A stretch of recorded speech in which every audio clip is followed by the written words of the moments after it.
الحمد لله الذي جعل الشمس والقمر بحسبان والنجم والشجر يسجدان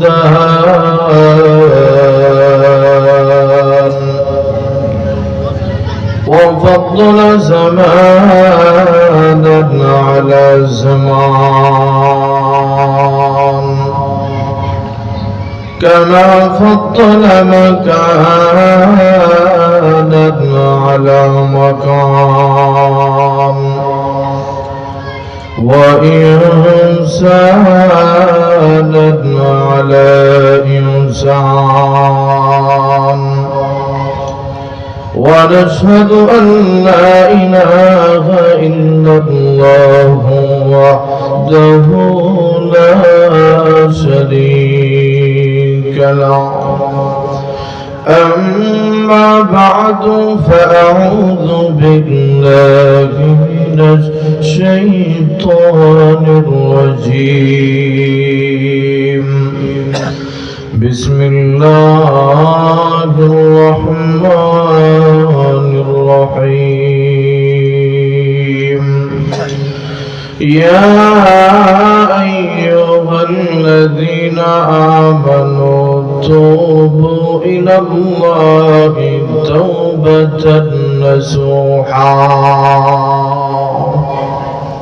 sound এটা ধরা দরকার নাই হ্যাঁ وقال النبي صلى الله عليه وسلم الدنيا سجن المؤمن وجنة الكافر أو كما قال النبي عليه الصلاة والسلام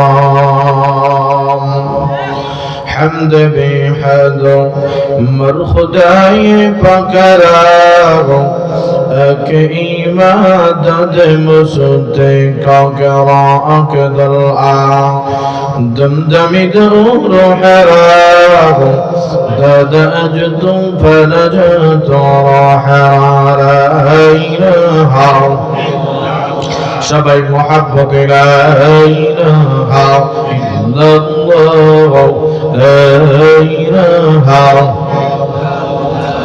আয়ে কেরাম কর দেখো পুরুষ বাজারা তসজমি কর দেখো মেআদরা আকেল তুফে খেসরা إذ خرقا بخليل سنر رجل زرقا ضلا إله إلا الله لا إله একদিন বাড়ি ওয়ালার বাড়ি থাকবে বল না একদিন বাড়ি ওয়ালার বাড়ি থাকবে কিন্তু ওয়ালা থাকবে না দোকানওয়ালার দোকান থাকবে দোকানওয়ালার দোকান থাকবে কিন্তু ওয়ালা থাকবে না অফিসারের অফিস থাকবে অফিসারের অফিস থাকবে কিন্তু সার থাকবে না বরাবর ঠিক না চেয়ারম্যানের চেয়ার থাকবে কিন্তু মেন থাকবে না আমরা সবাই কবর পথে অবলম্বন লা ইলাহা ইল্লাল্লাহ মুহাব্বত নিয়ে বাবা একটা জবান খালি থাকবে না সবাই পড়ি না ইলাহা ইল্লাল্লাহ লা ইলাহা इल्लल्लाह लंदन की हवा दिल में लगी मदर बदल भूल गई लंदन की हवा दिल में लगी मगर बदन भूल गई साये कुफ्र दिल में पड़ा नूर खुदा भूल गई ला इलाहा इल्लल्लाह ला इलाहा बारी बारी কামুমিন এইবারি তাও তোমার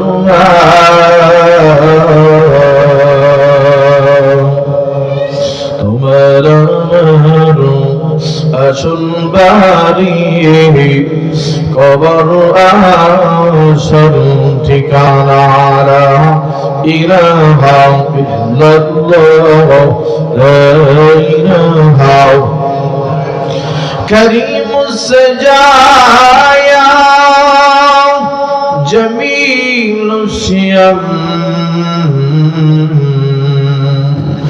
نبي البرايا شفيع الأمم بلغ العلا سبي بلغ العلا بكماله كشف الدجى بجماله حسنت جميع خصاله صلوا عليه وآله পারাগ্রাম রহমানিয়া ভুইয়া জামে মসজিদের উদ্যোগে আজকে 10তম বার্ষিক ওয়াজ ও দোয়ার মাহফিলের শ্রদ্ধেয় সভাপতি জনাব AZM সাজ্জাদুর রহমান মাসুদ ভুইয়া সাহেব, আজকের মাহফিলের প্রধান অতিথি ও আমার মোহাব্বতের আজকের মাহফিলের প্রধান বক্তা আল্লামা সারা বাংলার আলোড়ন সৃষ্টিকারী ওয়াইজ আল্লামা মুর্শিদুল ইসলাম মুর্তাজা দামাত বরকাতুহুম, প্রধান বক্তা সহ আমার আগে যিনি অত্যন্ত গুরুত্বপূর্ণ নসিহত করেছেন মুফতি রহমতুল্লাহ সাহেব দামাত বরকাতুহুম সহ আমরা যারা আজকের এই মাহফিলে উপস্থিত হয়েছি, আমরা খুশি না বেজার? যদি খুশি হয়ে থাকি তাহলে সকলে ভক্তি বলে সমস্বরে আওয়াজ করে একবার বলেন তো আলহামদুলিল্লাহ, আরো জবান খুলে বলেন আলহামদুলিল্লাহ। আমার প্রিয় ভাইরা, এখনো অনেক মানুষ এই মাহফিলের নাম দিয়ে রাস্তাঘাটে দাঁড়ায় আছে, ঠিক না? আপনাদের আল্লাহর কাছে যত দাম ওই মানুষগুলার এত দাম না, ঠিক কিনা বলেন? এই মজলিসটা হলো মাজালিসুর রহমান। এখানে যারাই আজকে আসবে বসবে তাদের দাম আল্লাহ বাড়ায় দিবে, সুবহানাল্লাহ। এই জন্য মালিকের পিয়ারা বান্দা হতে চাইলে একজন আলেমের সামনে বসে কথা শুনুন, দেখবেন রব্বে কাবা আপনার সগীরা গুনাহগুলা মাফ করে দিবে। আমার ভাইরা, যেখানে আমি কথা বলি যে কোনো একটা বিষয় নিয়ে বলি, আজকে আপনাদের সামনে আমি তওবার আয়াত করেছি। বলেন কিসের আয়াত? তওবা নিয়ে কিছু কথা বলবো, কারণ আপনার আমার মাধ্যমে এমন গুনাহ সংগঠিত হয়ে গেছে। গুনাহ কিছু গুনাহ ইচ্ছা করে করেছি, আবার কিছু গুনাহ করেছি নিজের অজান্তে। এখন এই গুনাহগুলোর জন্য মালিকের দরবারে ক্ষমা চাওয়া দরকার আছে না নাই? আমার ভাইরা, এই জন্য যেন গুনাহগুলো মোচন হয়, আপনার আমার নামটা যেন জান্নাতি মানুষের দফতরে লেখা হয়, এই জন্য কথাগুলো একটু ভাবা ভালো, মনোযোগ দিয়ে শুনতে হবে। আল্লাহ যেন আমার জবান থেকে এমন কথা বের করে যেই কথাগুলো শুনলে পরে আপনাদের লাভ হয়। ওমা তৌফিক ইল্লা বিল্লাহ। প্রিয় হাজিরিন, তওবায়ে নাসুহা কাকে বলা হয়? তওবায়ে নাসুহা হলো এমন একটা তওবা যেই তওবা করার পরে বান্দা দ্বিতীয়বার আর ওই গুনার কাজগুলো করে না। এটাকে বলে তওবায়ে নাসুহা, খাঁটি তওবা। খাঁটি তওবা করতে হবে, কিন্তু আজকে তওবা করলাম কালকে আবারও ওই গুনার কাজটা করতেছি, এটার নাম তওবায়ে নাসুহা নয়। তওবা করে যে আজকে তওবা করলাম কাল থেকে চুরি করব না, কিন্তু পরশুদিন আবারও চুরি করতেছে। এই তওবার নাম তওবায়ে নাসুহা। আল্লাহ রাব্বুল আলামিন বান্দাদেরকে ডাক দিয়ে বলে, হে ঈমানদারেরা, বান্দাকে কত মোহাব্বত করে ডাক দেয়। আল্লাহ রাব্বুল আলামিন বলে, ইয়া আইয়ুহাল্লাযীনা আমানু তুবু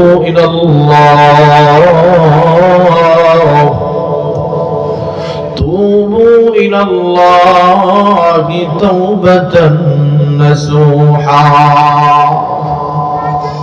আল্লাহ রাব্বুল আলামিন বান্দাদেরকে ডাক দিয়ে বলে, ও আমার বান্দারা, তোমরা আমি আল্লাহর কাছে তওবা করো।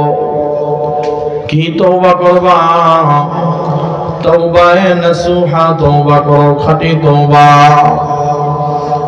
যদি খাঁটি তওবা কোন বান্দা করতে পারে, আসমানের রব আল্লাহ রাব্বুল আলামিন বলে, ওই বান্দাটা যেই গুনাহ আগে করতে এখন সিদ্ধান্ত নিয়েছে আর ওই গুনাহটা করবে না, ওই বান্দাটাকে আসমানের মালিক আল্লাহ পবিত্র বানায়া কবরে নেয়। বলেন না সুবহানাল্লাহ। আমার ভাইরা, তওবা করলে কি লাভ একটু ভালোভাবে বুঝবেন। তওবা করলে আল্লাহ কত বান্দার উপর খুশি হয় একটা মিসাল দিলে বুঝবেন। মনে করেন একটা লোক 100 মাইল দূর পর্যন্ত মরুভূমির প্রান্তর আগে ছিল, এখন তো বাস পাওয়া যায়। আপনি ধরেন 200 মাইল আপনি উট দিয়ে স্বর্গ হয়ে গেলেন। মরুভূমি, শুধু মরুভূমি। সৌদি যারা থাকছেন, মরুভূমি আছে না নাই? কথা বলেন না কেন? তো মরুভূমি, আপনি যখন গেলেন মরুভূমিতে, ক্লান্ত হয়ে নিজের ঘোড়াটারে বেঁধে রাখলেন বা উট বেঁধে রাখলেন। ওই উটের মধ্যে আপনার খাবার ছিল, পানি ছিল। আপনি 2 দিন ধরে সফর করতেছেন, ক্লান্ত হয়ে একটা বৃক্ষের নিচে ঘুমাইলেন। ঘুমানোর পরে আপনি ঘুম থেকে যদি জাগ্রত হয়ে দেখেন আপনার উটটা এখানে নাই, তার মানে খাওয়ানো নাই, পানিও নাই, ঠিক না বেঠিক? আচ্ছা বলেন তো দেখি, উটটারে যদি ওই অবস্থায় আপনি না পান, আপনার কেমন লাগবে? কষ্ট লাগবে না বাবা? তো ওই কিছুক্ষণ টেনশন করার পরেই যদি তাকায় দেখেন উটটা আবার তার জায়গা মতো সে ঘুরে ঘুরে চলে আসছে, কেমন খুশি আপনি হবেন? কথা বলেন না কেন? অনেক খুশি হবেন না?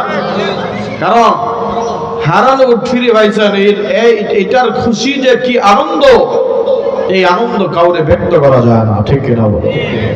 ঠিক তদরূপ পাকিস্তানের আব্দুল মজিদ নাদিম সাহেব রহমাতুল্লাহি আলাইহি বলেন তার কিতাবের ভিতরে, যদি কোনো সন্তান মা বাবার সঙ্গে রাগ করার পর সন্তান যদি বাড়ি থেকে সন্তান বের হয়ে যায়, 10 বছর পরে যদি সন্তান বাড়ির মধ্যে আবার আগমন করে,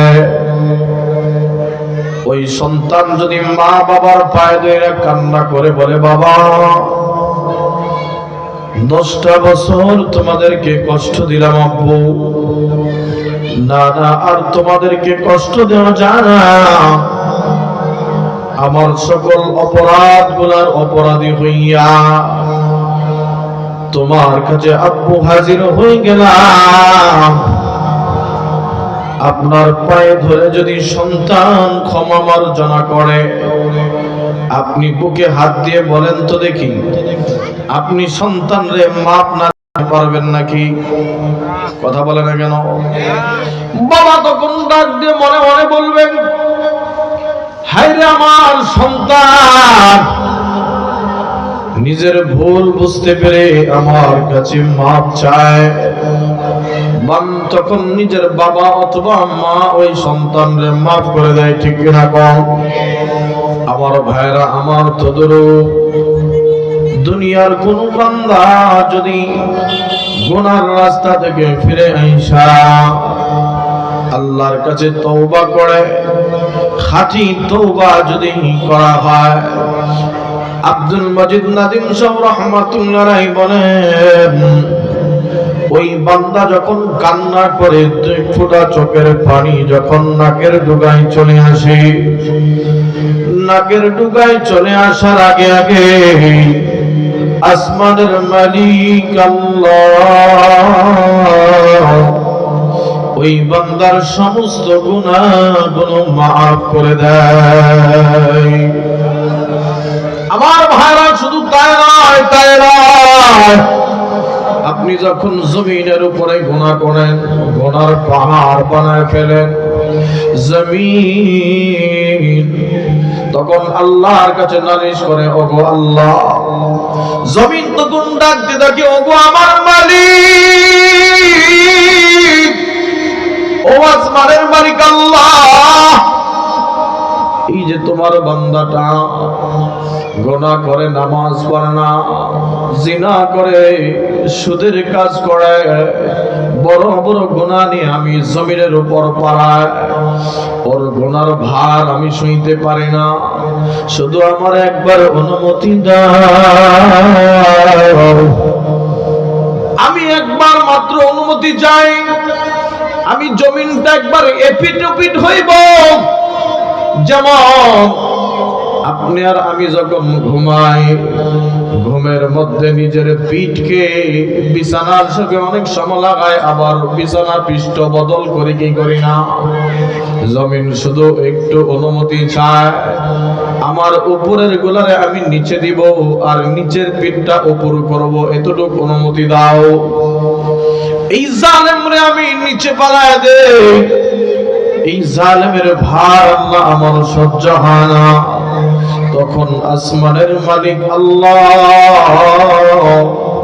জমিনকে ডাক দিয়ে বলতে থাকে, আরে জমিন, আমার বান্দাটাকে আমি আল্লাহ তার মায়ের গর্ভে 10 মাস 10 দিন ধারণ করেছি, মার গর্ভটাকে আমি ড্রয়িং করেছি, সুন্দর থাকার জায়গা বানিয়ে দিয়েছি, এই সেফটি দান করেছি আমি আল্লাহ।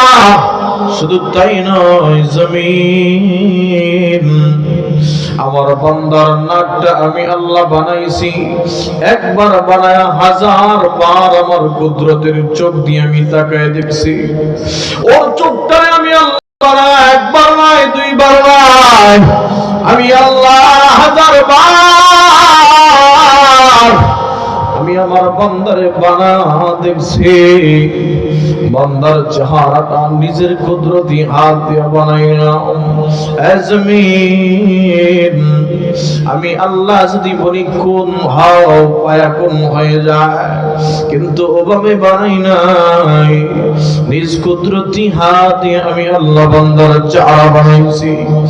ওই বান্দারে আর একটু সুযোগ দে, বান্দাটারে ধ্বংস করে দিস না, ওই বান্দা গুনাহ থেকে ফিরে আসবে, একটু সময় দে। আমার বান্দার প্রতি আমি আল্লাহর মায়া অনেক। আমার মুসলমান ভাইরা, আমার এ ভাইরা, ভালো করে শুনো, আসমানের মালিক আল্লাহ আপনার প্রতি কত মায়াশীল।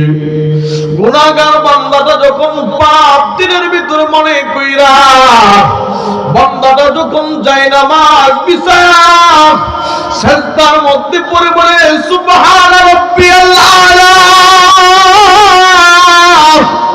সুবহানা রাব্বিয়াল আলা, বান্দা যখন বলতে থাকে, আসমানের রব আল্লাহ বান্দারটাকে সাড়া দিয়া বলে, আরে গোলাম, আমি আল্লাহ তোর জীবনের সবগুলো গুনাহ মাফ করে দিয়েছি। সুবহানাল্লাহ। আর জোরে বলেন না আল্লাহু আকবার। এই জন্য আমরা খাঁটি তওবা করব, পারব ইনশাআল্লাহ। তওবা নাসুহা করব, তওবা নাসুহা, যেই তওবার পরে আর ওই গুনাহগুলো করব না। আগে নামাজ পড়তাম না, নামাজ পড়ব, সুদ খাইতাম, এখন থেকে খাবো না, অপর নারীর দিকে তাকাইতাম, দিকে এখন তাকাবো না। আমার মুসলমান ভাইরা আমার, খাঁটি তওবা কইরা যদি কবরে যাও, কবরের মাটিও তোমার এই সম্মান দিবে, কথা কোন ঠিক না? আমার ভাইরা ভালো করে বুঝবা, কিছু মানুষ, কিছু যুবক গুনাহ করে নিজের এত অপরাধী মনে করে যে মনে হয় না আমারে আল্লাহ মাফ দিব। কি ভাই, আছে না নাই? যেমন একদিন গুলিস্তানে আমি যাচ্ছি, এক যুবক দৌড়ে আসছে, আমিও চলতেছি, আমি একটা কাজে যাচ্ছি প্রোগ্রামে।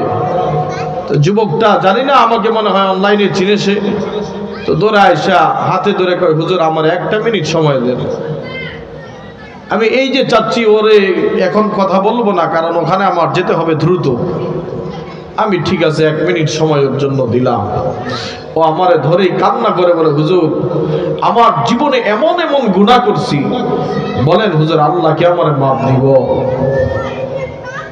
ওর জীবনে এত জিনা করছে, 50 বারের উপরে জিনা করে ফেলছে। এখন বলে, হুজুর আমি ঘুমাইতে গেলে ভয় পাই, রাস্তায় চলতে গেলে ভয় পায়।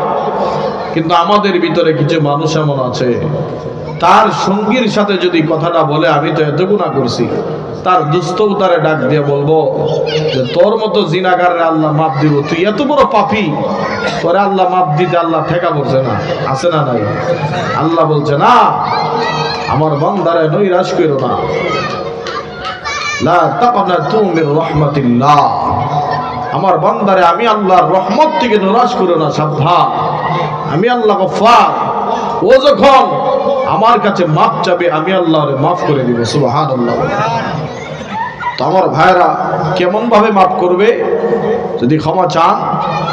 এই যে আমরা বুড়িগঙ্গা নদীর পাশেই থাকি, তো নদীর মধ্যে দেখেন ছোট সময় আমরা দেখছি, যখন নদীর পানি শুকায় যায় তখন অনেক মানুষে গরু জবাই কইরা ওই গরুর পচাগুলা নদীর শুকনা নদীতে ফেলায়, ঠিক না? অথবা ময়লা জিনিস আইনা নদীতে ফেলায় রাখে, মরা গরুটাই না ফেলায় রাখে। একবার যখন বন্যার পানি আসে সমস্ত ময়লাগুলা নিয়ে যায়, ঠিক না বেটি? ঠিক তদরূপ আল্লাহ বলে, যখন বান্দা আমি আল্লাহর কাছে ক্ষমা চায়, মাপ চায়, ওর একবার ক্ষমার উসিলাতে আমি আল্লাহর আরশে রহমতের, আমি আল্লাহর দয়ার সাগরের ভিতর একটা জুস তৈরি হয়, ওই এক জুসের খেলা সমস্ত পাপটা আমি আল্লাহ মোচন করে দেই, দূর করে দেই। সুবহানাল্লাহ। এই জন্য আমাদের আল্লাহ কাছে মাপ চাইবে তো আল্লাহ, নৈরাশ হওয়ার দরকার নাই। বনি ইসরাইলের মুসলিম শরীফের মধ্যে একটা ঘটনা বর্ণিত করা হলো যে এক লোক 99টা খুন করছে। বলেন কয়টা? 99টা খুন করছে। এক আবেদের কাছে গেছে, 99টা খুন করার পরে আবেদের কাছে যায় হাজির হয়ে বলে, আবেদ আমি তো 99টা খুনের আসামি, আমারে কি আল্লাহ মাফ দিব নাকি? আবেদ এবার বলতে থাকে, হায় হায় 99টা খুনের অপরাধী, এত বড় খুন তুমি কেন করলা? জানি না তোর মতো পাপিষ্ঠকে আল্লাহ মাফ দেয় কিনা, মনে তো হয় না আল্লাহ তোরে ক্ষমা দিব। এই কথা শোনার পর ওই 99 খুনের যেই আসামি লোকটা কয়, আল্লাহ যেহেতু মাপ দিবই না, তাহলে তোরাও মাইরা লই। এখন এর কল্লাটাও কাইতে পালাইল, এখন খুন কয়টা হইল? 100টা হলো। এলাকার মানুষদেরকে ডাক দিয়া বলেন, আমি তো 100 খুনের আসামি, আমার কি আল্লাহর আদালতে মাপ আসেনি? একজন এলাকার মানুষ ডাক দিয়ে কয়, এ ভাই পতি, তোমার বাড়ি থেকে আগামী কালকে অমুক গ্রামে যাইবা, ওই গ্রামের ভিতরে একজন বড় আলেমে দিন বসবাস করে, ওই আলেম তোমারে অবশ্যই দিক নির্দেশনা দিবে। আমরাও শুনছি সে বলছে, বান্দা যত বড়ই গুনাহগার হয়, বান্দা যদি আল্লাহর কাছে মাপ চায়, আসমানের রব আল্লাহ বান্দারে মাফ করে দেয়। আল্লাহু আকবার। এই আশা নিয়ে যখন বাড়িতে গেলাম, পরের দিন সকালবেলা আলেমের সাথে মুকাবিল দেখা করার জন্য যাবেন। পরের দিন সিদ্ধান্ত হইল অপরাধী মনে কইরা বাড়িতে যাওয়ার পর এবার সেই 100 খুনের আসামি লোকটা বাড়ি থেকে বের হয়েছে, আলেমের কাছে যাবে মাপ পাওয়ার জন্য, আল্লাহর কাছে মাপ চাওয়ার জন্য। কিছুদূর যাইতে না যাইতে মালাকুল মউত ফেরেশতা এসে তার রূহটা কবজ করলো। রূহটা কবজ করার পরে দুই দল ফেরেশতা তার সামনে হাজির। আল্লাহু আকবার। একদল হলো জান্নাতি ফেরেশতা হাজির হয়ে গেল, আরেকদল ফেরেশতা জাহান্নামী ফেরেশতা হাজির হয়ে গেল। জাহান্নামীরা ডাক দিয়ে বলে, এই পাপিষ্টের রূহ আমরা নিব, কারণ ও 100 খুন করেছে, ও এখনো তওবা করে নাই, আমাদেরকে দাও। জান্নাতি ফেরেশতারা কয়, না না, ওর রূহ তোমরা নিতে পারো না, ওর রূহটা আমরা নিব, কারণ ও তো ক্ষমার জন্য আল্লাহর দিকে অগ্রসর হয়েছে। নিজের অপরাধী মনে কইরা আল্লাহর কাদের দিকে আসছে। ইহদিনাস সিরাতাল মুস্তাকিম। অত হেদায়েতের রাস্তা পাওয়ার জন্য সামনের দিকে অগ্রসর হলো। আমার মুসলমান ভাইরা, আমার বন্ধুরা, বিদল ফেরেশতার ভিতরে এখন কথা কাটাকাটি লাগছে যে ওর রূহ নিব কারা, বুঝছেন নি? ওর রূহ কে নিবে? এখন এরা বলতেছে এই সিদ্ধান্ত দিবে আল্লাহ। আল্লাহু আকবার বলে। কে দিবে সিদ্ধান্ত? চলো আল্লাহর দরবারে যাই, আল্লাহ সিদ্ধান্ত নিব। আল্লাহ পাক যেই সিদ্ধান্ত দিবে সেই সিদ্ধান্ত আমরা মেনে নিব। আমার মুসলমান ভাইরা, আমার বন্ধুরা, আমার খুব গভীর মনোযোগ দিয়ে দিনটা দিয়ে শুনেন বন্ধু। এবার দুইজন ফেরেশতা আল্লাহর কাছে হাজির হওয়ার পর আসমানের মালিক আল্লাহ এই ফেরেশতাদেরকে ডাক দিয়ে বলে, ও ফেরেশতারা, আল্লাহ হলেন সবচেয়ে উত্তম বিচারক। কথা বলেন ঠিক না ঠিক?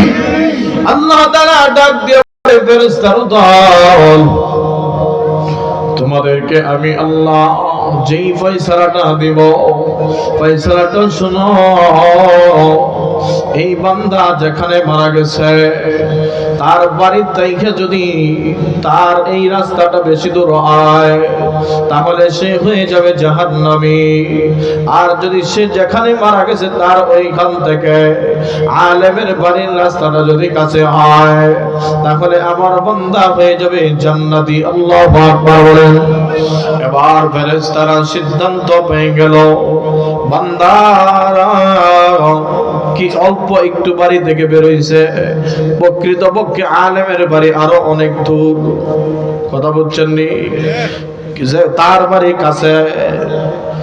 এখন আল্লাহ রাব্বুল আলামিন যখন আলেমের বাড়ি থেকে সে যেখানে মারা গেছে মাপ দিতেছে ফেরেশতারা, আল্লাহ রাব্বুল আলামিন জমিনকে ডাক দিয়ে বললেন, রে জমিন, আল্লাহু আকবার, জমিন। আল্লাহ জমিনকে ডাক দিয়ে বলে, আরে জমিন, তুই সংকীর্ণ হয়ে যাও, ছোট হয়ে যাও, আমার বান্দার জন্য ছোট হয়ে যাও। জমিন হুকুম মানে কার? আরে জোরে বলো, বলো হুকুম মানে কার? জমিনটা আল্লাহর হুকুমে ছোট হয়ে গেল, আলেমের বাড়ির কাছাকাছি হয়ে গেল। ফেরেশতারা মাপ দিয়ে দেখে সে যেখানে মারা গেছে ওইখান থেকে আলেমের বাড়ি কাছে, আর জাহান্নামী ফেরেশতারা মাপ দিল আবার তার যেখানে মারা গেল সেখান থেকে তার বাড়ি কতটুক দূর। আল্লাহ জমিনকে বলে, জমিন তুই লম্বা হয়ে যা। ওই জমিন লম্বা হয়ে গেল। আল্লাহ জমিনকে ছোট বানাইতে পারেন কি পারেন না? আমার আল্লাহর ওই ক্ষমতা আছে না নাই? কাদের কুদরা তুদারি বল কামাল আনতা রব্বি আনতা হাসবি जलल इलाही तू मेरा माबूद है या इलाही तू मेरा माशूक है ও আমার কাটাকালির মায়া ও আমার পদ্মারের মা তোমরা মা ভালো করে শুনবা নিজে শুনে এক মোড়া চোখের পানি ফেলবা নিজের গুনার জন্য আল্লাহর কাছে ক্ষমা চাইবা আল্লাহর কাছে ছোট হইবা দেখবা আমার আল্লাহ সমস্ত গুনাহগুলো মাফ করে দিবে বলে সুবহানাল্লাহ।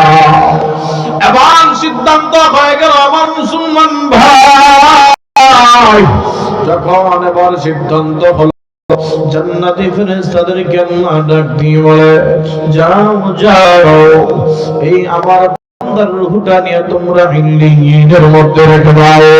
এবার জান্নাতি ফেরেশতারা জান্নাতের মধ্যে রেখে দিল বলেন না সুবহানাল্লাহ। এই জন্য হাদিসের মধ্যে লেখা হলো কোন বান্দা আল্লাহর দিকে ক্ষমা চাইতে যায় যদি আল্লাহ রাস্তায় যদি এক হাত অসহায় আল্লাহ তাআলা ডাক দিয়ে বলে ওই বান্দার দিকে আমার হেদায়েত সে হাঁটি হাঁটি পা পা করে গেলে আমার হেদায়েতের রাস্তায় আমার হেদায়েত ওই বান্দার দিকে দৌড়ে আসতে থাকে আল্লাহ আকবার বলেন। এই জন্য মুসলমান ভাইরা আমার বন্ধুরা আমার সকল ক্ষমতার মালিক কে? হুজুরে আওয়াজ দিয়ে বলেন কে? সকল ক্ষমতার মালিক আল্লাহ, কথা কম ঠিক কিনা? মুসলমান ভাইরা আমার বন্ধুরা আমার এই জন্য ক্ষমা চাইলে চাইবো কার কাছে? আরো জোরে কার কাছে? আল্লাহর কাছে ক্ষমা চাইবো। নিজে যত গুনাহ করেছি সকল গুনার জন্য আসমানের মালিক আল্লাহর কাছে ক্ষমা চাইব। এই জীবনে না করিলাম বন্দেগি গুনাহ করে কাটাইলাম জিন্দেগি সকলেরই দরজা হইতে আল্লাহ ফিরিয়া আপনার রাজাই রইলাম পরিয়া। আমার মুসলমান ভাইরা আমার বন্ধুরা আমার বনি ইসরাইলের একটা ঘটনা বর্ণনা করা হলো। বনি ইসরাইলের একজন পাপিষ্ঠ মুসা নবী আল্লাহরে ডাক দিয়ে বলে ওগো আল্লাহ জামানার সবচাইতে বড় ওলি কে? আমার জামানার মধ্যে সবচাইতে ওলি মানুষটাকে, আবার সবচাইতে জান্নাতি মানুষটাকে গো আল্লাহ এই মানুষগুলো আমি দেখবার চাই। আল্লাহ রাব্বুল আলামিন ডাক দিয়ে বলে পয়গম্বর মুসা যাও অমুক জায়গার মধ্যে আগামীকাল বিকাল বেলা আগামীকাল সকাল বেলা উপস্থিত থাকবা। সকাল বেলা গেলে সবচাইতে বড় অলিকে সবচাইতে বড় গুনাহগারকে তারে দেখতে পাইবা। এবার হযরত মুসা নবী ওই রাস্তায় সকাল বেলা উপস্থিত হলো। সকাল বেলা উপস্থিত হওয়ার পর মুসা নবী তাকায় দেখে একটা লোক, কাদের মধ্যে একটা বাচ্চা আছে, যুবক বয়সের একজন বান্দা হাঁটি পা করে অগ্রসর হয়। মুসা নবী আল্লাহরে ডাক দিয়ে বলে আল্লাহ এই যুবকের চেহারাটা কত সুন্দর, কত সুন্দর, এই যুবকটারে তুমি কেমনে তোমার আগুনের মধ্যে জানাইবা? মুসা নবী আফসোস করে হারে এত সুন্দর একটা যুবক, এই যুবকটা আল্লাহ কত সুন্দর করে ওরে বানাইলো। ও বুঝি এই জামানার সবচাইতে বড় গুনাহগার। মুসা নবী তারে দেইখা চলিয়ে গেল। আল্লাহ তাআলা ডাক দিয়ে বলে আসমানের মালিক আল্লাহ জামানার সবচেয়ে বড় গুনাহগারকে বার দেখাও। আল্লাহ বলে মুসা রে ওই রাস্তার কিনারা আইসা আবার বিকেল বেলা দাঁড়াইবা সূর্য উদিত হওয়ার অস্ত যাওয়ার আগে আগে মুসা নবী ওই রাস্তার কাছে আবার হাজির হয়ে গেল। আল্লাহু আকবার। মুসা নবী আজকে তাকাইয়া দেখে এই রাস্তা দিয়া সবচেয়ে বড় গুনাহগারকে দেখার অপেক্ষায় দাঁড়ানো কোন নবী? কথা বলে না কেন? মুসা নবী দাঁড়ায় আছে। এবার পয়গম্বর মুসা নবী দেখতেছে সকালবেলা একটা মানুষকে আসতে দেখা যায়। উনি চেহারার দিকে তাকায় দেখলেন, চেহারার দিকে তাকায় উনি দেখার পরে দেখে যে যুবকটা আসতেছে সকালবেলায় যারে দেখলাম ওই মানুষটাই তো আবার বিকালে আসতেছে। আল্লাহু আকবার। মুসা নবী নরম নবী না গরম? কথা কয় না, বুঝেন না কথা? বলেন নরম না গরম? আল্লাহর প্রতি রাগান্বিত হয়ে গেছে। আল্লাহ তুমি না বললা এই যুবক সবচেয়ে বড় গুনাহগার? যেই যুবক সবচেয়ে বড় গুনাহগার হয় সকালবেলা বললা সবচেয়ে বড় জামানার গুনাহগার, ওই যুবক বিকাল হতেই সবচেয়ে বড় আল্লাহর ওলি কেমনে হয়? আল্লাহ ডাক দিয়ে বলে পয়গম্বর মুসা আমি আল্লাহ যা জানি তুমি কিন্তু তা জানো না। এ নবী মুসা তুমি এবার শোনাও আমার বান্দা জামানার সবচেয়ে বড় ওলি কেমনে হয়? এই বান্দার কাদের মধ্যে একটা সন্তান বাচ্চা দেখা যায় সকালবেলা তো তুমি দেখে আফসোস করে চলে আসুন না। আর বললাম এই যুবকটা এত সুন্দর চেহারা তার খাওনাইনে মুখতার খোদা তুমকো বানায়া। আমার নবীর চেহারাও কত সুন্দর আছেন, কথা কোন ঠিক না ঠিক? খাওনাইনে মুখতার খোদা তুমকো বানায়া উম্মত করেগা বনকে খোদা तुमको बनाया उम्मत करेगा बन के खुदा तुमको बनाया फरमाते हैं आदम का मुझे खुद तनी में लगा हुआ तू बाबे मिना नाम मोहम्मद। আমার মুসলমান ভাইরা আমার বন্ধুরা আল্লাহ আবার পয়গম্বর মুসাকে ডাক দিয়ে বলে এ মুসা শোনো এই বান্দার কাঁধে যখন ছোট্ট বাচ্চাটা আপনারা দেখবেন কোন বাবা যদি কান্না করে তার পাশে যদি কোনো ছোট্ট বাচ্চা থাকে বাচ্চা কিন্তু প্রশ্ন করবে। যেমন আজকে আপনাদের মাহফিলে আমি আসতেছি আমার বাচ্চার বয়স 2 বছর 3 মাস। আমার বাচ্চাটা আমার ডাক দিয়ে বলে আব্বু কই যাও? বাচ্চারা প্রশ্ন করে কি করে না? ওই বাচ্চাটাও ডাক দিয়া বলে বাবা কেন তুমি কাঁদো? কোন কারণে তুমি আব্বু কাঁদতেছো? ডাক দিয়ে বলে আব্বু রে আমি তো এমন গুনাহগার আমি কেমনে আল্লাহর আদালতে এত গুনাহ নিয়ে দাঁড়াবো? আল্লাহর কিয়ামতের ভয়ে আমি কান্দি, আমি আল্লাহর ভয়ে আমি কান্দি। যেদিন আল্লাহ কিয়ামতের সাইনবোর্ড টানায়া যেদিন আমারে ময়দানে মাহশরে দরকার আল্লাহর আদালতে দাঁড়ায়া আমি ওই দিন কি জবাব দেব? ওই ভয়ে আমি আজকে কাঁদি। এবার বাচ্চাটা বলে আব্বু কি গুনাহ করছো তুমি এত কান্না করো? তোমার গুনাহ কি ওই সামনের বড় জঙ্গল দেখা যায় ওই জঙ্গলের চাইতে বড়?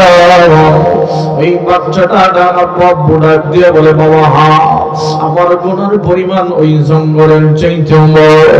বাবাকে ডাক দিয়ে বলে আব্বু তোমার গুনাহটা কি সাগরের পানির চাইতে বড়? বাবা বলে হ্যাঁ বাবা বড়।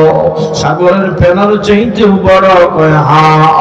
সন্তান ডাক দিয়ে বলে ওগো আব্বু তোমার গুনাহটা কি আল্লাহর আসমানের চাইতে বড়? আব্বু কান্না করে বলে বাবা হ্যাঁ হ্যাঁ। ছোট্ট বাচ্চা দেখো বাবার কান্না থামে না। বাচ্চা আবার কই বাবা তোমার গুনাহ কি আল্লাহর আরশের চাইতে বড়? এবার বাচ্চাটা ডাকিয়ে বলে না না আমার বাবার কান্না তো থামে না। বাচ্চা ডাক দিয়ে কই আব্বু এবার তাহলে বলো তোমার গুনাহ যদি আল্লাহর এই সামনের জঙ্গলের চাইতে বড় হয়, ওই সামনের পাহাড়ের চাইতে বড় হয়, সাগরের ফেনার চাইতে বড় হয়, তোমার গুনাহ যদি আল্লাহর আসমানের চাইতে বড় হয়, তোমার গুনাহ যদি আল্লাহর আরশের চাইতে বড় হয়, আব্বু এবার বলো তোমার গুনাহ কি আমার আল্লাহর দয়ার চাইতেও বড়? আবার কান্না করে ডাক দিয়ে বলে আব্বু না আবার গুনাহটা আমার আল্লাহর দয়ার চাইতেও বড় না।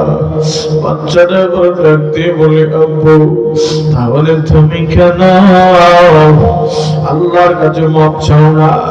তোমার গুনাহের জন্য কেন ক্ষমা চাও না?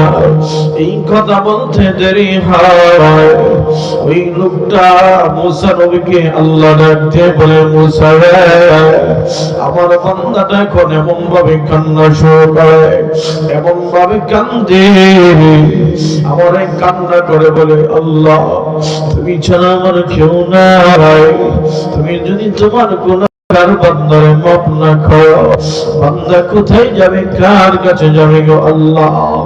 ময়দানে মাহশরে আমার কোটি মানুষের সামনে গুনাহগার বলে ডাক দিও না গো মালিক। বান্দাটা আমার যখন এমন ভাবে কান্না আরম্ভ করলো আমি আল্লাহর রহমতের দরিয়ার মধ্যে জুস মারলো, রহমতের দরিয়ার মধ্যে ঢেউ আরম্ভ হয়ে গেল। আমি আল্লাহ আমার ফেরেশতাদেরকে ডাক দিয়ে বললাম হে আমার ফেরেশতারা আমার বান্দার নামটা গুনাহগারের খাতা থেকে গাইঠা ওলির দপ্তরে লাগায় দাও। বলেন না সুবহানাল্লাহ। আমার বান্দার নামটা সবচেয়ে বড় ওলির দপ্তরে লাগায় দাও। আরে নবী মুসা আমার বান্দার কান্না এত কান্না কান্না আমি আল্লাহ আর তার প্রতি মায়া কম দেখাই নাই নবী। তার নামটা জামানার সবচেয়ে বড় গুনাহগার থেকে কাইটা জামানার বড় ওলির দপ্তরে আমি লাগাই দিই। আল্লাহু আকবার। আর জোরে চিৎকার দিয়ে বলেন আল্লাহু আকবার।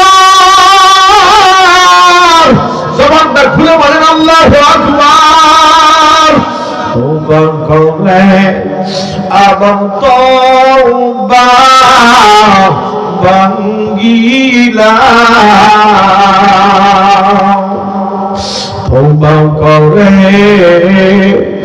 আবার তওবা বাঙ্গিলা,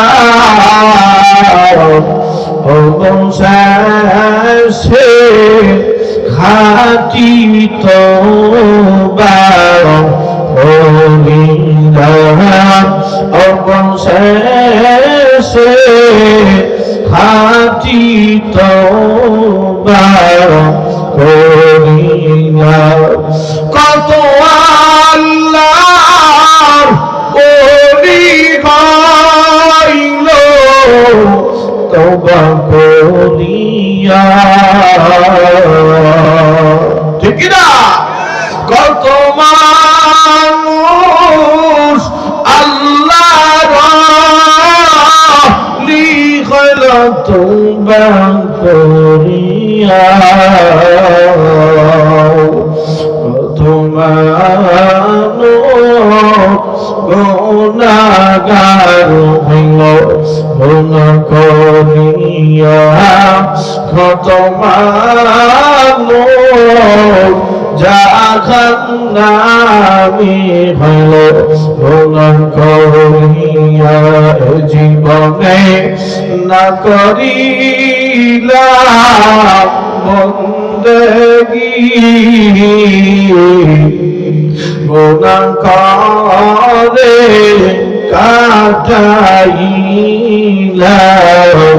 जिंदगी আমার মুসলমান ভাই আমার বন্ধুরা আমার মায়ার নবী যেদিন দুনিয়া থেকে বিদায় হয়ে যাবে আপনার আমার পয়গম্বর উম্মতের প্রতি কত মুহাব্বতের মায়া বারবার নবী যখন কান্না করে জিবরাইল কয় নবী কেন আপনি কাঁদেন আপনি চাইলে আল্লাহ আপনার হায়াতে বা জিন্দেগি বাড়ায় দেবে নবী কয় না হায়াতের জন্য কান্দি না আপনি কার জন্য কাঁদেন হাসান হোসেন আলী কয় না না আমি কাঁদি আমার গুনাহগার উম্মতের জন্য আমি নবী চইলা গেলে যদি আল্লাহ আমার উম্মতকে ধ্বংস করে দেয় আল্লাহ তাআলা ডাক দিয়ে বলে ওগো আমার নবী আল্লাহু আকবার আরে জোরে বলেন আল্লাহু আকবার আল্লাহ ডাক দিয়ে বলে পয়গম্বর আপনার কোন গুনাহগার উম্মত যদি মরণের 1 সেকেন্ড আগেও 1 মিনিট আগেও যে অপরাধী মনে কইরা আমি আল্লাহর কাছে খাঁটি তওবা করে তারপরেও আমি আল্লাহ ওরে আমার ওলি বানায়া কবরে আনবো বলেন সুবহানাল্লাহ আউলিয়ারা কার হুকবা ইখতিয়ার জাহেলানা কারে দুনিয়া ইখতিয়ার আশকারা মিল্লাত মাযহাব জুদাস আশকারা মিল্লাত মাযহাব খুদা এই জন্য আমাদের যে গুনাহগুলো আমরা করছি আপনি ভালো জানেন আপনার গুনার খবর কি বলেন ঠিক না খাঁটি তওবা করবেন তো ইনশাআল্লাহ হ্যাঁ আল্লাহ নিজে বলছে বান্দা গুনাহ ছেড়ে দিয়া আমি আল্লাহর কাছে খাঁটি তওবা করো যখন একজন গুনাহগার বান্দা খাঁটি তওবা করে ফিরে আসে আল্লাহ তাআলা তাকে তার কুদরতি খুলে তুলে নেয় সুবহানাল্লাহ ওলির দপ্তরে তাদের নাম লেখায় দেয় এই জন্য গুনাহ নিয়ে কবরে যায় না বড় মারাত্মক জায়গা আমার মুসলমান ভাইরা তওবা এমন ভাবে করব যে আমার তওবাটা যেন তওবায়ে নাসুহা হয় আল্লাহর কোরআনে যেই তওবার কথা বলছে সেই তওবার সাথে যেন আমার তওবাটা মিলে যায় ঠিক কি না বলেন আল্লাহ তাআলা কোরআনে বললেন ইয়া আইয়ুহাল্লাযীনা আমানু তুবু ইলাল্লাহি তাওবাতান নাসুহা তোমরা তোমাদের গুনার জন্য আমি আল্লাহর কাছে খাঁটি তওবা করো তওবায়ে নাসুহা করো যদি খাঁটি তওবা করে অথবা বান্দা শুনো তোমরা যদি আমি আল্লাহর ভয়ে কার ভয়ে জোরে বলেন না কার ভয় দুনিয়ার পুলিশকে যদি ভয় পায় কোন চোর যদি চুরি করতে না পারে দুনিয়ার সরকারকে ভয় পায় কোন অপরাধী যদি অপরাধ না করতে পারে আচ্ছা বলেন তো দেখি সবার বাদশার বাদশা ওনার নাম কি জোরে বলেন না সবচেয়ে ক্ষমতাধীনদের ভিতরে যিনি সবচেয়ে বড় ক্ষমতাধর তার নাম কি বলেন আরো জোরে বলেন আল্লাহ আরো জোরে আওয়াজ দিয়ে বলেন আল্লাহ এই আল্লাহ রাব্বুল আলামিন আমার ভাইরা বন্ধুরা আমার আল্লাহ নিজেই কই বলাম কোন বান্দা যদি আমি আল্লাহর ভয়ে গুনাহ চাইরা দিয়া তওবা করে যদি ফিরে আসে আমি আল্লাহ তাদের জন্য 2টা জান্নাত রাখছি সুবহানাল্লাহ আরো জোরে বলেন না বাজান সুবহানাল্লাহ আল্লাহ কোরআন কারীমের মধ্যে বলে ওয়ালিমান খাফা মাকামা রাব্বিহি জান্নাতান আল্লাহ রাব্বুল আলামিন বলে যদি আমার কোন বান্দা আমি আল্লাহকে ভয় পাইয়া আমি আল্লাহর ভয় কলবের ভিতরে ঢুকায়া যদি কোন বান্দা গুনাহ ছেড়ে দেয় আমি আল্লাহ তার 2টা জান্নাত দেব সুবহানাল্লাহ কোন এই 2টা জান্নাত যে আল্লাহ কেমনে নেবে এটার প্রমাণ করতেছে তার আগে বলি আল্লাহ কত নিয়ামত দিল অস্বীকার করতে পারবেন হ্যাঁ আল্লাহ সূরা রহমানের ভিতরে বলছে কোন বান্দার অস্বীকার করার সুযোগ নাই যেখানে চোখ দেওয়ার দরকার দিছে আচ্ছা যদি নাক সামনে থাকতো চোখ 2টা পিছনে থাকতো অবস্থাটা কি আছিল হ্যাঁ, অর্থাৎ নাকটা যদি পিছনে লাগাইতো তাইলে আপনার পিছন দিক দিয়ে ঘুরাইয়া সাউন্ডটা হয়ে গেল লাগতো, নাকের বড় লাগতো, গ্রান নিয়ে দেখ ঠিক আছে কিনা, কথা বলেন না কেন? তাইলে আল্লাহ কত সুন্দর সিস্টেম, গ্রান নিতে হয় না, খাওয়ানটা মুখের কাছে গেলে যদি এটা নষ্ট হয় নাকে গয়ে এটা লাথিতে ভালা খাবো, ঠিক না? ঠিক চিন্তা করছেন কিভাবে ফিট করছে আমার মালিক, কেমন কুদরতের মালিক আল্লাহ। আবার কারো হাতের ফিঙ্গার প্রিন্টের সাথে কারো ফিঙ্গার প্রিন্ট মিলে না, কত বড় কুদরত চিন্তা করছেন আপনি। এই বাচ্চাগুলার একজনে থামান, দায়িত্বশীল যারা আছেন বাচ্চাগুলো যেন না দৌড়ায়। তাহলে আল্লাহ তাআলা, আপনারা দেখান ওইদিকে দেখান, আল্লাহ তাআলার কুদরত ছাড়া এটা সম্ভব নয়, এটি অস্বীকার করা যায় না, আপনারা নিজেরাই প্রমাণ। কারো টিপের সঙ্গে কারো টিপ মিলে না, ঠিক না বাজান? ফিঙ্গার প্রিন্ট দিয়ে সিম ওড়ায়, আপনার সিম আরেকজন ইচ্ছা করলে টিপ দিলে খুলবে না। মোবাইলের পাসওয়ার্ড আমার টিপে লাগাইলে ওই আমারটাই লাগবে, আপনারটা দিলে খুলবে না, ঠিক না বেঠিক? তো কত বড় কুদরত, অস্বীকার করতে পারবেন? আল্লাহ কোরআনে فَبِأَيِّ آلَاءِ رَبِّكُمَا تُكَذِّبَانِ।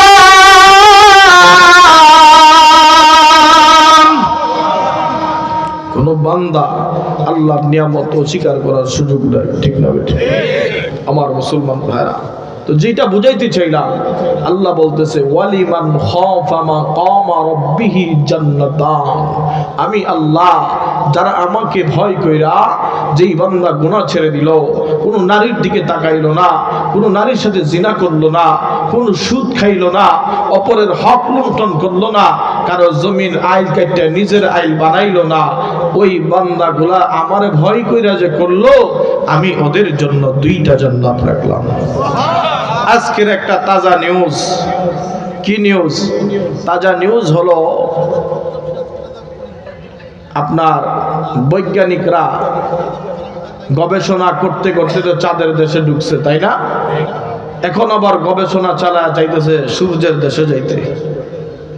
ড্রোন ক্যামেরার মাধ্যমে যখন উপরে উঠতে লাগলো, তাদের পক্ষ থেকে গবেষণা আসলো যে আমরা উপরে উঠে শুনি জিকিরের আওয়াজ শোনা যায়, আল্লাহু আকবার। তো তারা ধারণা করছে উপরের তো মানুষের বসবাস করা সম্ভব নয়, নিশ্চিত এগুলো আল্লাহর ফেরেশতাদের জিকির, আল্লাহু আকবার। তো এরা এগুলো গবেষণা করে মুসলমান হয়ে যায়। আর মুসলমান জাতির দিন কত শক্ত দিন, মুসলমান জাতি আল্লাহর কোরআন শুনে দেখেন, তারা এও বলে 1400 বছর আগে যেই নবী যা যা বলে গেছে সব কিছু তো সত্যে রূপান্তরিত হচ্ছে। আর আজকে আমরা নবীর বাণীগুলো শোনার পরেও আমাদের গুনায় আমরা অটল। যারা নামাজ পড়ে না, সুদ খাইতেছে খাচ্ছে, জিনা ব্যভিচার করতেছে, ছাড়ছে না। মনে রাখবেন দোস্ত, আল্লাহ ছাড় দেন, ছেড়ে দেয় না। আল্লাহ কি দেন? বহুত ঘটনা এমন আছে আল্লাহ ছাড় দিছে কিন্তু ছাইরা দেয় নাই কাউকে। আমি ওইদিকে যাইতে চাই না, আল্লাহ আমাদের বোঝার তৌফিক দান করে না। আমার মুসলমান ভাইরা, আমার বন্ধুরা, আমার খুব ভালোভাবে বাজান বুঝতে হবে কথাগুলো। এই যে এই আয়াতে কারিমা বললাম ওয়ালিমান খাফা মাকামা রাব্বিহি জান্নাতান, আল্লাহর ভয় কইরা যে বান্দারা গুনাহ ছেড়ে দেয়, এই বান্দাদেরকে আল্লাহ কয়টা জান্নাত দেয়? বাজান জোরে কন্যা কয়টা? এই ঘটনাটা প্রমাণ করব, এই জন্য বলতেছি খলিফাতুল মুসলিমিন হযরতে ওমর কি কোনো সাধারণ সাহাবীর নাম নাকি? হযরতে ওমর কোনো সাধারণ সাহাবীর নাম নয়। ওমর তো এমন একজন সাহাবী, হযরত আলী রাত্রে বেলায় স্বপ্নে দেখলো নবী তারে খেজুর, নবীজি মসজিদে নববীর মধ্যে বসে আছে, একজন কুরাইশি মহিলার কাছের প্রথম খেজুর। নবী ফজরের নামাজ আদায় করার পরে বসলো, বসার পরে আমার ভাই ওই মায়ান নবী আলী নবীর সামনে বসা, নবী সবাইরে 2টা খেজুর দেয়। কয়টা করে দেয়? কিন্তু নবী আলীকে ডাক দেয়া বলে, আলী তোমার একটা দিলাম। আলীকে কয়টা দিল? একটা দিল। ঘুমের ঘরে আলী স্বপ্ন দেখছে, ফজরের আজান যখন হয়, মুয়াজ্জিন ফজরের আজান দেওয়ার পর খলিফাতুল মুসলিমিনের পিছনে হযরত আলী নামাজে দাঁড়াইলো। নামাজ পড়ার পর, নামাজের পর যখন বসলো, তাকায় দেখে ঠিকই একজন কুরাইশি মহিলা। আয়েশা বলে, ও খলিফাতুল মুসলিমিন নওয়ার, এই খেজুরগুলা আমার গাছের প্রথম খেজুর, আমিরুল মুমিনিন, আপনি নিজে খান, আপনার সাথীদেরকে দেন, এগুলো আপনাদের জন্য হাদিয়া। খলিফাতুল মুসলিমিন হযরত ওমর সবাইকে দুইটা করে দিও, আলী রাদিয়াল্লাহু তাআলা নুকে একটা দিল। আলী তখন প্রশ্ন করে, আয় খলিফাতুল মুসলিমিন, সবাইরে দুইটা দিলেন, ইনসাফ করেন, আমার একটা দিলেন কেন? খলিফা ডাকতে বলে, আলী রাতের বেলা ঘুমের ঘরে স্বপ্ন দেখছো, নবী তো তোমার দিছে। আল্লাহর না, বুঝেন না? আরো জোরে বলেন আল্লাহু আকবার। আলী আশ্চর্যান্বিত হয়ে গেল। ঘুমের স্বপ্নে দেখলাম আমি, এই স্বপ্নের খবর ওর জানে কেমনে? এই ওমর তো সাধারণ কোন ব্যক্তির নাম নয়, কথা বলতে যেই ওমর সিটিতে নীল নদে পানি আসে, যেই ওমর ইয়া সারিয়া জাবাল, সারিয়াকে পাহাড়ের মধ্যে নেতৃত্ব দেওয়ার ইঙ্গিত 1000 মাইল দূর থেকে ওমর মিম্বরে বসে বসে দেয়। আল্লাহু আকবার। ওই খলিফাতুল মুসলিমিন হযরত ওমর রাদিয়াল্লাহু তাআলা আনহু, আমার ভাইরা ভালোভাবে বুঝা, ওই ওমরের কাছে একটা যুবক নামাজ পড়ার পর বসতো। দেখেন, ইমাম শব্দের কিছু মুসলিম থাকে যাদের সাথে অনেক ভালো সম্পর্ক থাকে, থাকে না? নামাজে পড়ে ওরা জিগায়, হুজুর কেমন আছেন, বাসার সবাই ভালো আছেনি, আলোচনা হয় কি হয় না? তো এমন একটা মুসল্লি যদি অসুস্থ থাকে, ইমাম সাহেব কিন্তু জিগায় যে আমার এই মুসল্লিরা কই, দেখি না, ধর প্রয়োজন হলে তার বাড়ির যা। হযরতে ওমরের একজন ভক্ত যুবকটা ওমরের অনেক ভক্ত।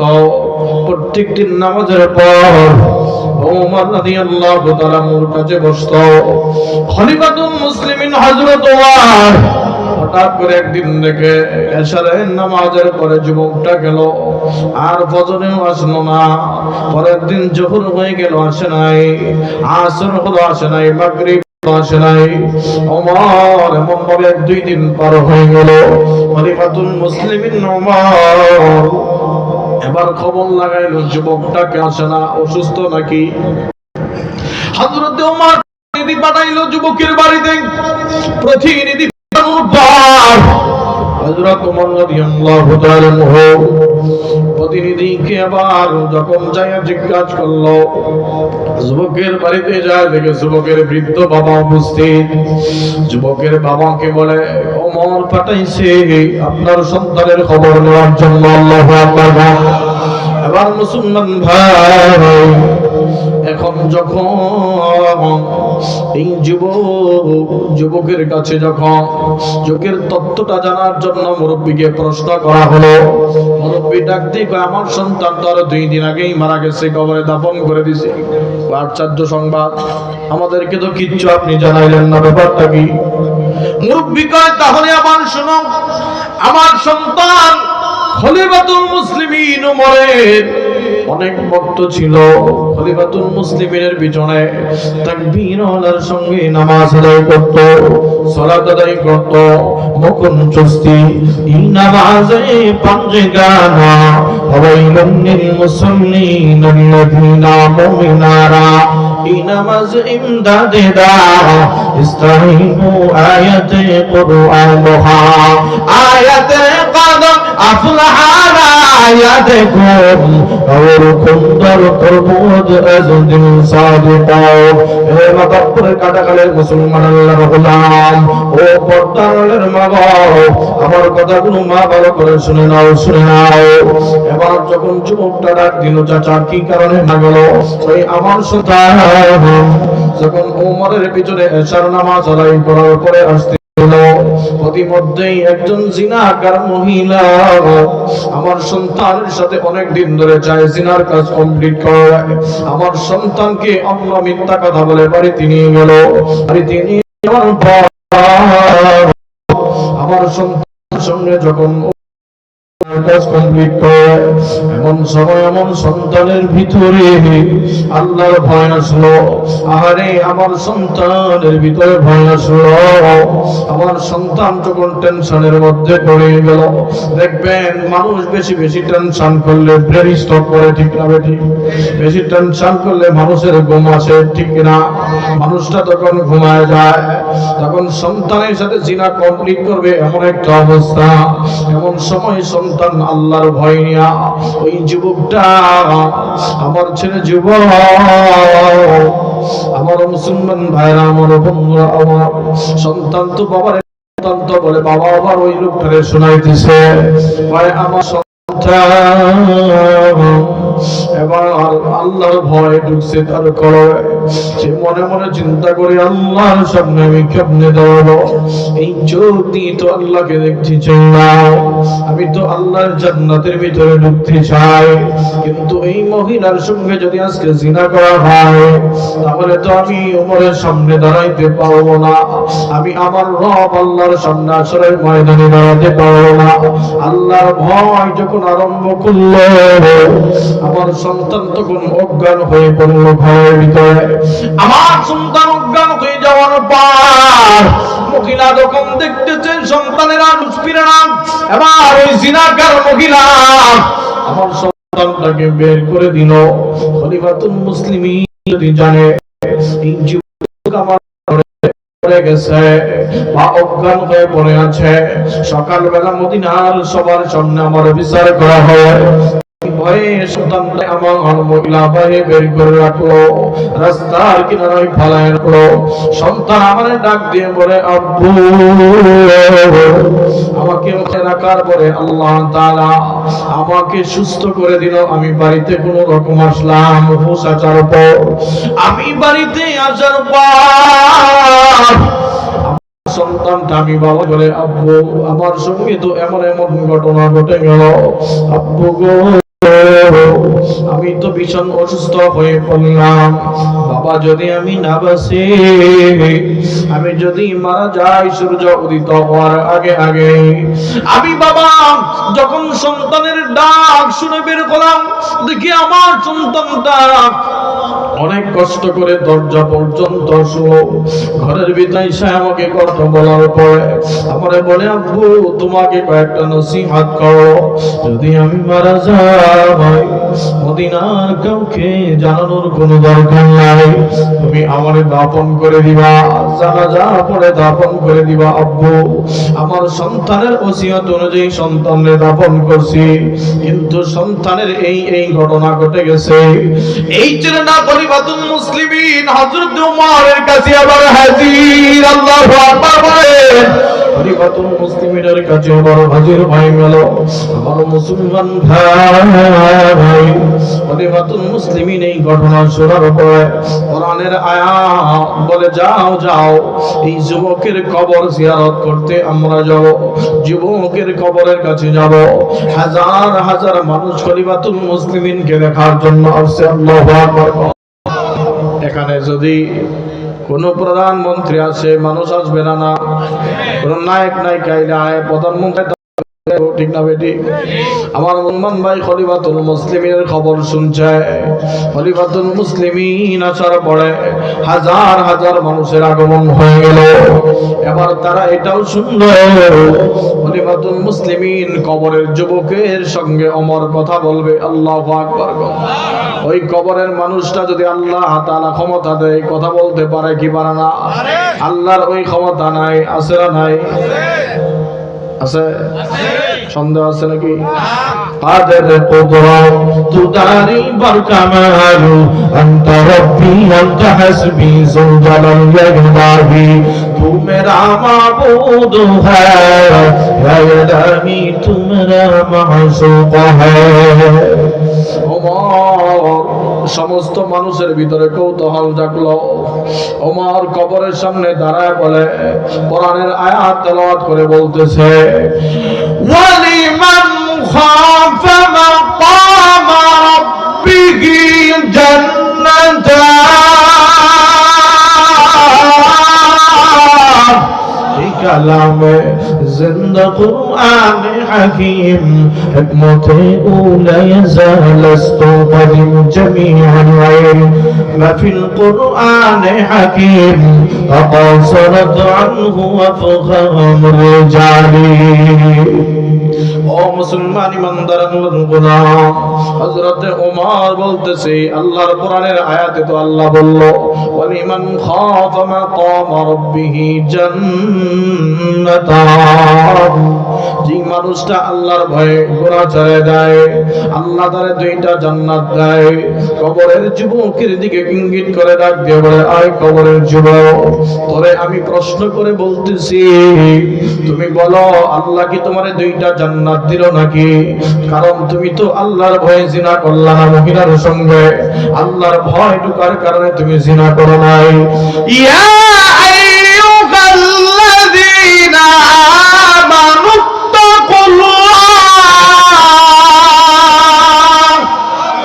এ যুবক, তুই তো আল্লাহর ভয় তোর ভিতরে ঢুকছে, ওই আল্লাহর ভয়ে তুই গুনাহ করলি না, তাহলে তো আল্লাহ তোরে দুইটা জান্নাত দান করছে। সমস্ত মানুষের ভিতরে কৌতূহল জাগলো, কবরের যুবক ওমরের সাথে কেমনে কথা বলবে? কবরের মানুষ কি কথা কইতে পারে নাকি? তো ওমরের প্রশ্ন জাগ্রত হয়ে গেছে সবার, যে কেমনে কথা কয়ে দেখবো। আর ওমর তো সাধারণ কোনো মানুষ নয়, কথা বলতে নয় ঠিক। আল্লাহ নবী ডাক দিয়া বলে, লাউ কানা বাদি নাবিয়ান লাকানা ওমর। আমি নবীর পরে আল্লাহ যদি কাউরে নবী বানাইতো, তাহলে হযরত ওমর নাই আল্লাহ নবী বানাইতো। আল্লাহু আকবার। আমার মুসলমান ভাইরা, হাজার হাজার মানুষ ওমরের এই ঘটনা দেখার জন্য এবার তাকায় আছে, পলক ফালায় না, সবাই কবরের দিকে তাকায় আছে, দেখি কবরের যুবক কেমনে কথা কয়। ওমর যখন প্রশ্ন করছে, এই যুবক উত্তর দে, আল্লাহ তোরে কি দুইটা জান্নাত দিছে না? এবার কবরের পক্ষ থেকে এলান আসলো, ডাক দিয়ে কবর থেকে শোনা যায়, ওই যুবক ডাক দিয়ে বলে, ওগো কলিজাতুল মুসলিমিন, আয় ওমর, আল্লাহ তাআলা আল্লাহর ভয়ে আমি গুনাহ করার কারণে, আল্লাহর ভয় পায় গুনাহ ছাড়ার কারণে আমার আল্লাহ আমি যুবককেও দুইটা জান্নাত দান করেছে। সুবহানাল্লাহ। আর জোরে বলেন আল্লাহু আকবার। আর জোরে আওয়াজ দিয়ে বলেন আল্লাহু আকবার। এই জন্য আমার ভাইরা, আমার বন্ধুরা, আমার ও পর্দার আমার মা, আল্লাহর ভয়ে গুনাহ ছাড়ো। কার ভয়? আমাদের কলবে ভয় থাকবে কার? এই জোরে বলেন, ভয় থাকবে কার? আল্লাহর ভয় সর্বক্ষেত্রে ভয় থাকবে কার? চোরের কলবে যদি আল্লাহর ভয় থাকে, ওই চোর কোনোদিন চুরি করতে পারে না। ডাকাতের কলবে যদি আল্লাহর ভয় হয়, ওই ডাকাত কোনোদিন ডাকাতি করতে পারে না। কোন বদমাইশের ভিতরে যদি আল্লাহর ভয় হয়, ওই বদমাইশ কোনোদিন বদমাইশি করতে পারে না। কোন ইফতিজারের ভিতরে যদি আল্লাহর ভয় হয়, আল্লাহর ভয় যদি তৈরি হয়, তাহলে ওই ব্যক্তিটাও কোনোদিন গুনাহ করতে পারে না। কথা বলতে পারে ঠিক। আমার বাবারা, আমি আলোচনা লম্বা করব না, আমাদের মাহফিলের প্রধান বক্তা সব চলে এসেছে।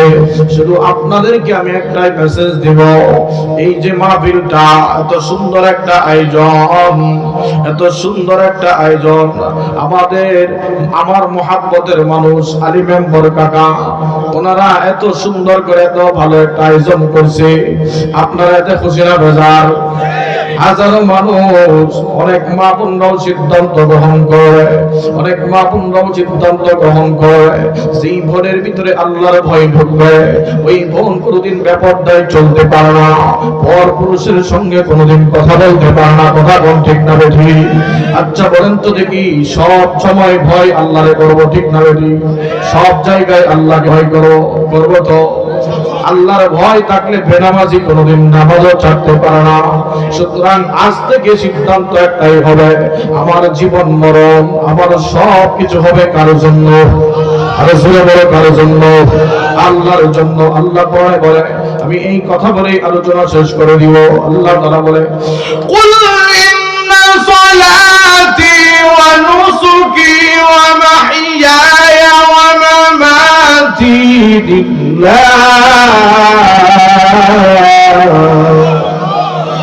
লিল্লাহি রাব্বিল আলামিন।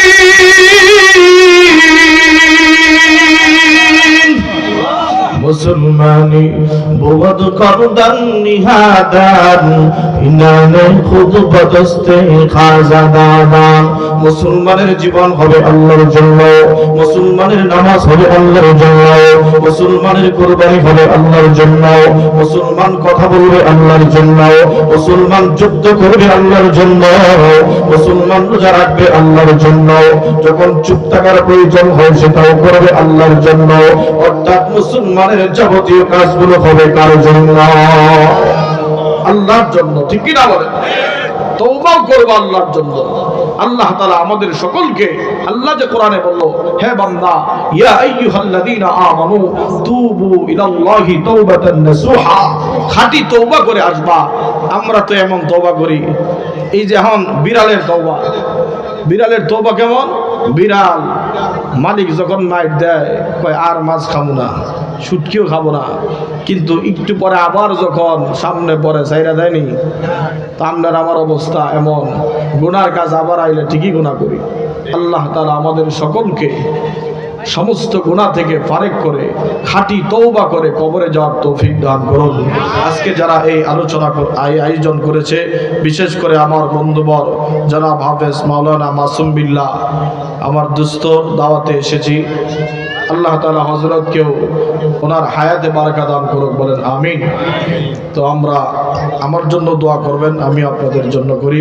আসসালামু আলাইকুম ওয়া রাহমাতুল্লাহি ওয়া বারাকাতুহু।